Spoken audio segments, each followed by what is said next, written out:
உட்காந்துருப்பாரு. அப்போ வந்து அவங்க அப்பா வந்து என்னடா எந்த சவாரிக்கும் போகலையா, வீட்டில் உட்காந்துருக்கேன்னு சொல்லுவார். இல்லைப்பா கொஞ்ச நேரம் பொறுத்து தான் போகணும் அப்படின்னு சொல்லுவார். ஸ்ருதி வந்து வருவாங்க. ரோகிணின்னு கூப்பிட்டுருப்பாங்க. மனோஜ் தான் வருவார். என்ன விஷயம் சொல்லு ஸ்ருதின்னு கேட்பாங்க. அதுக்கு வந்து ஸ்ருதி சொல்லுவாங்க, உங்கள் பேர் என்ன ரோஹிணியான்னு கேட்பாங்க. அதுக்கு வந்து முத்து வந்து சூப்பர் ரோஹிணி, இந்த தொழிலதிபருக்கு நல்லா அசிங்கப்பட்டான் அப்படின்னு சொல்லுவாங்க. அதுக்கப்புறம் ரோஹிணி வருவாங்க. ரோஹிணி வந்து என்ன விஷயம் சொல்லு ஸ்ருதின்னு கேட்பாங்க. ஸ்ருதி சொல்லுவாங்க, என் ஃப்ரெண்டோட மேரேஜ் இருக்குது அப்படின்னு சொல்லுவாங்க. அதுக்கு விஜயா வந்து உங்கள் ஃப்ரெண்டு மேரேஜுக்கு எதுக்கு போகணும் அப்படின்னு சொல்லிட்டு கேட்பாங்க. அதுக்கு ஸ்ருதி சொல்லுவாங்க, சாத்துக்குடி போய் போகிற ஆள் இல்லையா, அதனால தான் உங்களை கூப்பிட்றேன் அப்படின்னு சொல்லுவாங்க. அப்போ வந்து முத்து சொல்லுவாங்க, அடுத்த விக்கெட்டும் அவுட்டு, இன்னும் என்ன ஒரே விக்கெட்டாக போட்டுக்கிட்டு இருக்க அப்படின்னு ஸ்ருதியை ரொம்ப பாராட்டுவார்.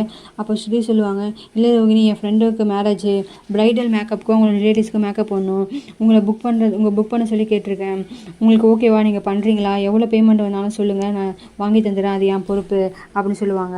அப்போ வந்து ரோஹிணி வந்து சொல்லுவாங்க, இல்லை ஆன்ட்டி பர்மிஷன் கொடுத்தா தான் நான் பண்ணுவேன் அப்படின்னு சொல்லுவாங்க. அப்போ அவங்க மாமனார் வந்து சொல்லுவாங்க, ஏன் ரோஹிணி அமைதியாக இருக்க, அதான் ஸ்ருதி கேட்குறாள் பண்ணு போய் அப்படின்னு சொல்லுவாங்க. அப்போ தான் சொல்லுவாங்க ஸ்ருதி, இல்லை ஆன்ட்டி பர்மிஷன் கொடுத்தா மட்டும் தான் நான் பண்ணுவேன்னு சொல்லுவாங்க.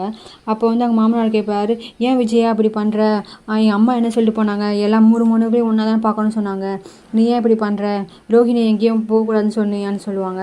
அப்போ அதுக்கு விஜயா சொல்லுவாங்க, இல்லை நான் என் பையனோட கடைக்கு மட்டும்தான் போகக்கூடாதுன்னு சொன்னேன், ஆனால் பார்லர்லாம் போகக்கூடாதுன்னு நான் எதுவுமே சொல்லலைன்னு சொல்லுவாங்க.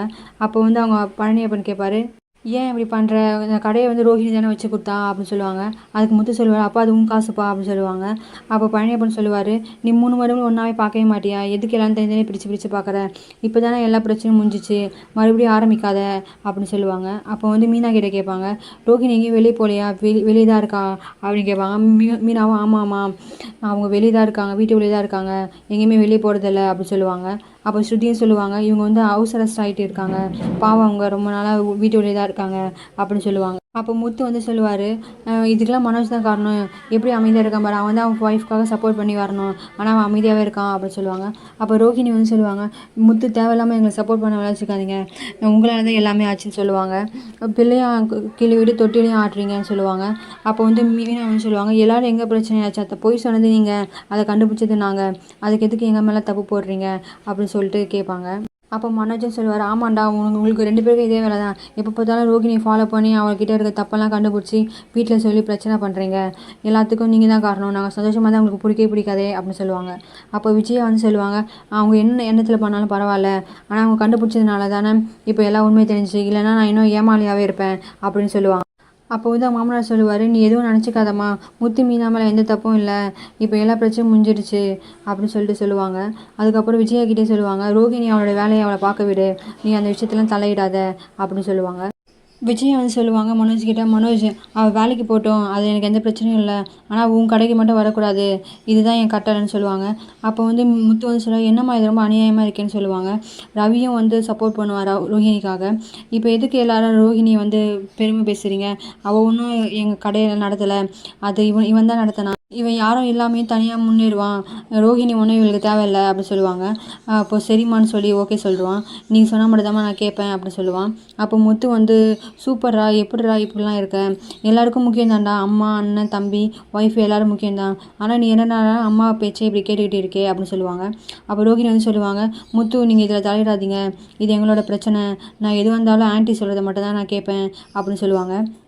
அப்போ ஸ்ருதி வந்து சொல்லுவாங்க, ரோஹிணி நீங்கள் என்ன பேசுகிறீங்க, நம்ம வேலைக்கு போகணுமா வேணாமான்னு சொல்கிற உரிமை வந்து நம்மளுடைய ஹஸ்பண்டுக்கும் கிடையாது, பேரண்ட்ஸுக்கும் கிடையாது, அந்த முடிவை நம்ம தான் எடுக்கணும், இல்லைனா நம்மளோட லைஃபே அவங்கக்கிட்ட இருக்க மாதிரி ஆகிடும் அப்படின்னு சொல்லிட்டு ரோஹிணிக்கு சப்போர்ட் பண்ணுற மாதிரி தான் பேசுவாங்க.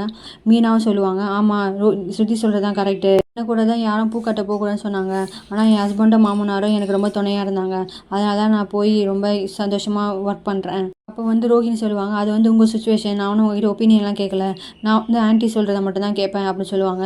எல்லோரும் உள்ளே போயிடுவாங்க. அப்போ வந்து ஸ்ருதி சொல்லுவாங்க, என்ன இது, நான் தான் உங்களுக்கு ஆர்டர் கொடுத்தேன், ஆனால் எனக்கு தேங்க்ஸ் சொல்லாமல் ஆன்ட்டிக்கு தேங்க்ஸ் சொல்லிட்டு போகிறாங்க அப்படின்னு சொல்லுவாங்க. அதுக்கு முத்து வந்து சொல்லுவார், பின் என்ன பண்ணுறது, பார்லர் அம்மாவோட குடிமை வந்து எங்கள் அம்மா கையில் இருக்குது, இப்போ எங்கள் அம்மா சொல்கிறத மட்டும்தான் பார்லர் அம்மா கேட்கும் அப்படின்னு சொல்லுவாங்க. சீதா வந்து அவளுடைய லவரை பார்க்கறதுக்காக அவங்க வீட்டுக்கு போயிருப்பாள். அவங்க அம்மா மட்டும் தான் இருப்பாங்க. அவங்க அம்மா கிட்ட மாத்திரை கொடுத்துட்டு பேசிக்கிட்டு இருப்பாள். அதுக்கப்புறம் தான் அவங்களோட பாய் ஃப்ரெண்ட் வருவார். வந்து உடனே அவங்க அம்மா சொல்லுவாங்க, இவன் பாருமா எல்லா வேலையும் நான் தான் செஞ்சுட்டு இருக்கேன், இந்த வீட்டுக்கு ஒரு மருமகன் வந்து இந்த வீட்டுக்கு ஒரு மருமக வந்தால் எல்லாமே கரெக்டாக நடக்கும், இவனை சீக்கிரமாக கல்யாணம் பண்ணிக்க சொல்லுமா அப்படின்னு சொல்லுவாங்க. அப்போ வந்து அவர் சொல்லுவார், எனக்கு தான் பதில் வரணும், அதுக்கப்புறம் தான் நான் உங்ககிட்ட சொல்ல முடியும்னு சொல்லுவாங்க. என்னடா சொல்கிற, ஒன்றும் இல்லைம்மா, சும்மா தான் சொன்னேன். அதுக்கப்புறம் அவன் வந்து நீங்கள் 2 பேரும் பேசிகிட்டு இருக்கேன், நான் வந்து உள்ளே போகிறேன்னு சொல்லிட்டு உள்ளே போயிடுவான். அப்போ வந்து அவர் சொல்லுவார், எங்கள் அம்மா சொன்னதை கேட்டல, இப்போ எங்கள் அம்மாவுக்கு என்ன பதில் சொல்கிறதுன்னு சொல்லுவாங்க. சீதா சொல்லுவாங்க, என்ன பதில் சொல்லணும், நீ மட்டும் டெய்லியும் என் வீட்டுக்கு வர, நான் எப்பவும் வீட்டுக்கு வரதுன்னு கேட்பாரு. அதுக்கு சீதா வந்து சொல்லுவாங்க, இன்னும் நிறைய எக்ஸாம் இருக்குது, அதெல்லாம் நீங்கள் கிளியர் பண்ணணும், இப்போதைக்கு நீங்கள் ப்ராக்டிக்கல் எக்ஸாமில் தான் பாஸ் பண்ணியிருக்கீங்க, இன்னும் நிறைய மெயின் எக்ஸாம்லாம் இருக்குது அப்படின்னு சொல்லுவாங்க. அப்போ வந்து அவன் சொல்லுவான், கவர்மெண்ட் எக்ஸாம் கூட பாஸ் பண்ணிடலாம் போல், நீ வைக்கிற எக்ஸாம் பாஸ் பண்ண முடியும் போலன்னு சொல்லுவாங்க. அதுக்கப்புறம் நான் வந்து ஃப்ரெஷ்அப் ஆகிட்டேன்னு சொல்லிட்டு ரூமில் போயிடுவான். அவங்க அம்மாவும் சீதாவுக்கு காஃபி போட்டு இது வந்து கொடுப்பாங்க. அவங்க அம்மாவும் ரூம் உள்ள வருவாங்க. வந்தவுடனே கேட்பாங்க அவங்க அம்மா அவர்கிட்ட, என்னடா கல்யாணம் பேசி முடிச்சிடலாமா, அமைதியாக இருமா, நீ ஓகே சொன்ன விஷயத்த நான் அவகிட்ட சொல்லலை, அது மட்டும் தெரிஞ்சால் ஏன் சொன்னேன்னு சொல்லி ரொம்ப கோவப்படுவா, நம்ம இப்போதைக்கு அவளை எதுவும் பிரச்சனை பண்ண தேவையில்ல, அவளே எப்போ முடிவு எடுக்கணுமோ அப்போ முடிவு எடுக்கட்டும் அப்படின்னு சொல்லுவாங்க. அவங்க அம்மா வந்து, இவ ரொம்ப நல்ல பொண்ணுடா, என் கூட என்னை அப்பப்போ வந்து பார்த்துக்கிட்டு என்னை ரொம்ப நல்லா பார்த்துக்கிறா, இப்போதைக்கு எனக்கு விஷயம் தெரிஞ்ச விஷயத்த சொல்ல தேவையில்ல, இவ டெய்லியும் நான் அப்பப்போ வந்து பார்த்துக்கிட்டோம், நம்ம பொறுமையாக அவகிட்ட பேசிக்கலாம் அப்படின்னு சொல்லிட்டு அவங்க அம்மா சொல்லுவாங்க. அப்போ அவங்க அம்மா சொல்லுவாங்க, இந்த பொண்ணு மட்டும் என் மருமகளாக வந்துச்சுன்னா எனக்கு ரொம்ப சந்தோஷம், கடவுள் கொடுத்த பொண்ணாக நினச்சிப்பேன். அதுக்கு அவர் சொல்லுவார், அம்மா அமைதியாக இருமா, இல்லைடா நான் ஃபஸ்ட்டு இந்த பொண்ணை பார்க்கும்போதே எனக்கு தோணுச்சு, இவன் எனக்கு மருமகளாக வந்து ரொம்ப நல்லா இருக்கும்னு நினச்சேன், அதே மாதிரி இப்போ நடக்குது அப்படின்னு சொல்லுவாங்க. அதுக்கப்புறம் அவங்க அம்மா சொல்லுவாங்க, உன்ன மாதிரி சிறு சிறாக இருக்க பொண்ணு இவ எப்படி அலோவ் பண்ணுறா அப்படின்னு கேட்பாங்க. நீ அமைதியாக இருமா, இப்போ தான் அவள் எனக்கே கொஞ்சம் கொஞ்சமாக டெஸ்ட் வச்சுன்னு இருக்கா, இதெல்லாம் நீ அவகிட்ட போய் சொல்லிட்டு இருக்காது, அதுக்கப்புறம் டெஸ்ட்டில் மார்க் கம்மியாயிடும்னு சொல்லுவாங்க. சரிம்மா, நம்ம 2 பேரும் தனியாக பேசினா அவங்களுக்கு சந்தேகம் வந்துடும், நீ போய் வெளியே போய் அவ கூட பேசிக்கிட்டு இரு, நான் ரெடி ஆகிட்டு வரேன்னு சொல்லுவாங்க. அவரை ரெடி ஆகிட்டு வந்து சீதா பைக்கில் கூட்டிகிட்டு போவார்.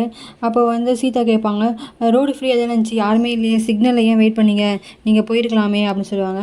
அதுக்காக யாரும் இல்லைன்னா ரூல்ஸ் ஃபாலோ பண்ணாமல் இருக்க முடியுமா, நான் ஒரு டிராஃபிக் போலீஸு, நான் யாரும் இருந்தாலும் சரி இல்லைனாலும் சரி என் ரூல்ஸை நான் ஃபாலோ பண்ணுவேன்னு சொல்லுவாங்க. ஓ அப்படியா, எப்படி நீங்கள் அதிசயமாக என்னை விடுறதுக்காக வரீங்கன்னு கேட்பாங்க. உங்களுக்கு வேலை எதுவும் இல்லையா அப்படின்னு கேட்பாங்க. அதுக்கு அவர் சொல்லுவார், இல்லை வேலை எதுவும் இல்லாத தான் உன்னை விட வந்தேன்னு சொல்லுவார். ஒரு வேலை இருந்தால் என்னை விட வர மாட்டிங்களா, ஆமாம் வேலை தான் எனக்கு முக்கியம்னு சொல்லுவாங்க. நீங்கள் இப்போலாம் சொல்லக்கூடாது, வேலை இருந்தாலும் சரி இல்லைனாலும் சரி, நீ கூப்பிட்டோன்னே நான் வருவேன் அப்படின்னு சொல்லிட்டு என்கிட்ட சொல்லணும்னு சொல்லுவாங்க. ஓகே, இப்போ தானே எனக்கு எல்லாமே தெரியுது, இனிமேல் நான் கொஞ்சம் கொஞ்சமாக கற்றுக்குறேன்னு சொல்லுவாங்க. இவங்க 2 பேரும் பைக்கில் வரும்போது அவர் சொல்லுவான், மீனை வேற பார்த்துட்டு சீதா மாதிரி இருக்கே, இது சீதா தான், சீதா யார் பைக்கில் யார் கூடயே போகிறாள்னு சொல்லிட்டு கவலைப்படுவான். அதுக்கப்புறம் அவரும் கிளம்பிடுவா. சீதா வந்து கேட்பான், நான் உங்ககிட்ட இப்போ வண்டியில் வரும்போது பேசிக்கிட்டே வரலாம்ல, இல்லை பேசவே கூடாதுன்னு சொல்லி அதுக்கு ஒரு ரூல் போடுவீங்களான்னு கேட்பாங்க. இல்லை பேசிக்கிட்டே வரலாம், ஒன்றும் பிரச்சனை இல்லைன்னு சொல்லுவாங்க. அதுக்கப்புறம் முத்து வந்து ஒரு கேக் ஷாப் மாதிரி இருக்கும், அங்கே வந்து கேக்ஸ்லாம் சாப்பிட்ருப்பாரு. அவர் முருகா அவங்க ஃப்ரெண்டுலாம், முருகா தான் ட்ரீட் கொடுக்குறாரு போல், கல்யாணத்துக்கு ஓகே சொன்னதுக்காக வித்யா. அதுக்கப்புறம் பேசிக்கிட்டே இருப்பாங்க 3 பேரும். எப்படா கல்யாணம்னு சொல்லிட்டு முத்து கேட்பான். எப்போடா கல்யாணம்னு சொல்லிட்டு முத்தி கேட்பான். இப்போ தானே ஓகே சொல்லியிருக்காங்க, சரி அரேஞ்ச்மெண்ட்லாம் பண்ண வேண்டியது இருக்குன்னு சொல்லுவாங்க. அதுக்கு அவன் ஃப்ரெண்டு வந்து, அரேஞ்ச்மெண்ட்டாக, கல்யாணத்துக்கு முன்னாடி எல்லாம் எங்கேஜ்மெண்ட் தானே பண்ணுவாங்க, நீ என்ன அரேஞ்ச்மெண்ட் பண்ண போகிறேன்னு சொல்கிறேன். ஆமாண்ணே, ஒரு முக்கியமான வேலைலாம் இருக்குது, நானே அண்ணன் வீட்டு தான் தங்கியிருக்கேன், எங்களுக்கு ஒன்று வீடு வேணும், சின்ன ரூம் இருக்கா மாதிரி ஒரு ஃப்ளாட் மாதிரி வாங்கலான்னு இருக்கேன்னு சொல்லுவாங்க. அதுக்கு முத்து வந்து சொல்லுவாங்க, நீ நல்ல வேலை தானே பார்க்குற, ஐடியில் தானே ஒர்க் பண்ணுறேன், உன்னால் இன்னும் வீடு வாங்க முடியாதுன்னு கேட்பாங்க. இல்லைண்ணே, ஐடி வேலை வந்து எப்போ வேணாலும் போகும், அதை நம்பிக்கிட்டே இருக்க முடியாது, ஒரு வீடு வாங்கிட்டோன்னா வாடகை இல்லாமல் இருக்கலாம்ல அப்படின்னு சொல்லுவாங்க. அப்போ முத்து வந்து, ரொம்ப நல்லா யோசிக்கிறடா, உன் வயசில் எனக்கு எதுவுமே தெரியவே இல்லை அப்படின்னு சொல்லுவாங்க. அதுக்கு வந்து அவன் ஃப்ரெண்டு சொல்ல, யார் உனக்கு எதுவும் தெரியல, உனக்கு அப்போவே எல்லா விஷயமே தெரிஞ்ச விஷயம் தாடா சொல்லுவாங்க. இல்லைடா, நான் மட்டும் மண்டபத்தை வேலை பார்த்துருந்தேன், திடீர்னு எங்கள் அப்பா வந்து, உனக்கு தான் கல்யாணம், ட்ரெஸ்ஸை மாற்றிக்கோ, போய் கல்யாணம் பண்ண, கல்யாணமும் முடிஞ்சிருச்சு அப்படின்னு சொல்லுவாங்க. அப்போ வந்து முத்து சொல்லுவாங்க, நீ இப்போ யோசிக்கிறது கரெக்டு தானே, உனக்கும் ஒரு வீடு வாங்கினதுக்கப்புறம் கல்யாணம் பண்ணு, இப்போ பாரு நானும் மீனாவும் ரூமே இல்லாமல் வெளியே பார்த்துக்கிட்டு இருக்கோம், இப்போ ரூம் கட்டுறதுக்காக காசு சேர்த்து வச்சுட்டு இருக்கோம் அப்படின்னு சொல்லுவாங்க. இவங்க 2 பேரும் பைக்கில் வேறு வந்துக்கிட்டே இருப்பாங்க. வந்து முத்து கேக் ஷாப்பில் சாப்பிட்டுருப்பாரு, அங்கேருந்து அது பக்கத்தில் தான் வந்து இறக்கி விடுவான். நான் வந்து உன் வீட்டையே இறக்கி விட்டேனே வான்னு சொல்லுவாங்க. அதெல்லாம் ஒன்றும் தேவையில்ல, நான் இங்கேயே இறங்கிறேன், எங்கள் வீட்டை யாராவது பார்த்தாங்கன்னா இப்போ எங்கள் அம்மா கிட்ட மாட்டி விட்டுருவாங்கன்னு சொல்லுவாங்க. மாட்டி விட்டோம், நம்ம 2 பேரும் கல்யாணம் பண்ணிக்க போகிறோம் சொல்லலாம். ஐயோ, இப்போதைக்கு நீங்கள் டெஸ்டிங்கில் தான் இருக்கீங்க, இன்னும் நான் ஒன்றும் உங்களை கன்ஃபார்ம் பண்ணலன்னு சொல்லுவாங்க. சரி நான் போகிறேன்னு சொல்லிட்டு போயிடுவான். அவனும் முத்து வேற பார்த்துட்டு வந்து கேட்பான், இங்கே என்ன பண்ணுறேன்னு கேட்பான். இப்போ வீட்டுக்கு போகலான்னு வந்தேன்னு சொல்லுவான். வீடு பஸ் ஸ்டாப்பில் நிற்காம ஏன் இங்கே நின்றுருக்குன்னு கேட்பான். என் ஃப்ரெண்டு கூட வந்தேன், அவள் வந்து என்னை இங்கேயே இறக்கி விட்டுட்டா, ஏன் உன் ஃப்ரெண்டு வந்து வீட்டு உள்ளலாம் வந்து இறக்கி விட மாட்டான்னு கேட்பான். அதுக்கு நான் வந்து மளிகை கடைக்கு போனேன், அதனால நான் தான் பாதியிலே இறங்கிட்டேன் அப்படின்னு சொல்லுவாள். அப்போ முத்து வந்து வா நான் உன்னை வந்து கடைக்கு கூட்டிட்டு போய் உன்னை வீட்டில் ட்ராப் பண்ணுறேன்னு சொல்லுவான். அதெல்லாம் வேண்டாம் மாமான்னு சொல்லுவான். இல்லை எனக்கு எந்த வேலையும் இல்லை, வா நான் போகலான்னு சொல்லுவான். ஆனால் சீதா வந்து இல்லை வேண்டாம், உங்களுக்கு வேலைலாம் இருக்கும், நீங்கள் அதை போய் பாருங்கன்னு சொல்லுவாள். முத்து அப்பவும் இல்லாமல் கூப்பிட்டுட்டே இருப்பான் வா வான்னு சொல்லி. ஆனால் அவள் வந்து ரொம்ப கத்தி ஆமாம் ஏன் இப்படி பண்ணிகிட்டே இருக்கீங்க, இப்படி உங்கள் வேலையை பாருங்கள், நானே என் வீட்டுக்கு போயிருந்தேன்னு சொல்லி ரொம்ப கத்தி பேசுவான். அதுக்கப்புறம் தான் அவங்க ஃப்ரெண்டுலாம் வந்துடுவாங்க. முருகன் ஹாய் சொல்லுவான். தெரியும் எனக்கு, உங்களெலாம் கோவிலில் பார்த்தேனே, என் அக்கா பின்னாடி சுற்றுனீங்க தானேன்னு கேட்பான். அதுக்கு அவள் சாரின்னு கேட்பான். நீ வேறடா எதுக்கு எதெல்லாம் சாரி கேட்டிருக்க, சரி விடுன்னு சொல்லிடுவான். அதுக்கப்புறம் அவனும் போயிடுவாங்க. சீதாவும் கிளம்பி வீட்டுக்கு போயிடுவான். அவங்க அம்மா வந்து வேலை செஞ்சுக்கிட்டே இருப்பாங்க. அம்மா சாப்பிட்டியாம்மான்னு கேட்பான். இல்லை இன்னும் சாப்பிடல, நான் தான் பழைய சோறு இருந்துச்சு அதுவே சாப்பிட்டேன், எனக்கு அதுவே போதுன்னுவான். எத்தனை வாட்டி சொல்லியிருக்கேன் அந்த சாப்பாடுலாம் உன்னை சாப்பிடக்கூடாதுன்னு சொல்லி, உனக்கு தான் அது ஒத்துக்கல, இனிமேல் பழைய சாதம்லாம் சாப்பிடாத, நான் சாப்பாடு செஞ்சு எடுத்துருவேன்னு சொல்லிட்டு அவள் போய் செஞ்சு எடுத்துகிட்டு வந்து ஊட்டுவா. ரோஹிணியும் வேலைக்கு போயிட்டு வந்து வீட்டுக்கு வருவா. விஜயை தான் உட்காந்துருப்பாங்க சேரில். எங்கே போயிட்டு வந்தேன்னு கேட்பாங்க. வேலைக்கு தான் போயிட்டு வந்தேன் நீ, ஒரு பெரிய ஃபங்க்ஷன் அதை முடிச்சுட்டு வந்தேன்.